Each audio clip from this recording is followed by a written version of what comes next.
জানাজা হবে পতেঙ্গা র্যাব কার্যালয়ের সামনে। এ নিয়ে আরো জানাতে যুক্ত হচ্ছেন ফয়সাল করিম। ফয়সাল, জানাবেন জানাজা শেষে মরদেহ কোথায় দাফন করা হবে আর সবশেষ কি তথ্য আছে? সাম্মি, চট্টগ্রামের পতেঙ্গায় র্যাব ৭-এর যে সদর দপ্তর সেখানে কিন্তু শোকের ছায়া নেমে এসেছে। আমরা দেখেছি কিছুক্ষণ আগে যিনি নিহত হয়েছেন মোতালাব হোসেন ভূঁইয়া, তার মরদেহ ময়নাতদন্তের প্রক্রিয়া শেষে র্যাব ৭ কার্যালয়ে নিয়ে আসা হয়েছে এবং জানাজার প্রস্তুতি চলছে।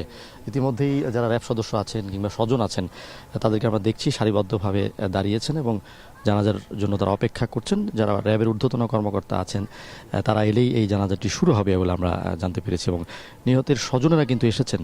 আমরা দেখেছি নিহতের স্ত্রী, নিহতের এক ছেলে এবং 2 মেয়ে কিন্তু ঢাকা থেকে ছুটে এসেছেন এবং তারা আসলে এই যে একটি এমন ঘটনায় তারা শোকে বিহ্বল এবং তারা ভাষা হারিয়েছেন, শোকের পাথর বুকে নিয়ে তারা আসলে এখানে এসে সুষ্ঠু বিচার চাইছেন। আমরা দেখেছি তার 2টি শিশু কন্যা এবং একটি ছেলে, তারা কিন্তু আসলে শোকের ভাষা প্রকাশ করা কোনো শব্দ পাচ্ছিলেন না এবং আমরা যেটি কথা বলে তাদের সাথে জেনেছি যে গতকালও কিন্তু কথা হয়েছিল নিহত র্যাব সদস্যের সাথে তাদের এবং তারা আজকেই আবার চট্টগ্রামে ছুটে এসেছেন নিহত মোতালেব হোসেন ভূঁইয়াকে শেষ বিদায় জানাতে এবং তারা আসলে এভাবে যে তাকে বিদায় জানাতে হবে সেটি তারা আসলে কখনো কল্পনাও করেনি। এবং আমরা দেখছি যারা এখানে র্যাব সদস্য আছেন, সহকর্মী আছেন, তাদের প্রত্যেকেই আসলে শোকে বিহ্বল এবং পুরো র্যাব 7 কার্যালয় জুড়ে আসলে এক ধরনের শোকের ছায়া দেখা যাচ্ছে। তারা প্রত্যেকেই বলছেন যে আসলে এই ধরনের ঘটনার সুষ্ঠু বিচার তারা চান এবং র্যাবের ডিজি কিন্তু ছুটে এসেছেন এই ঘটনার পরপরই।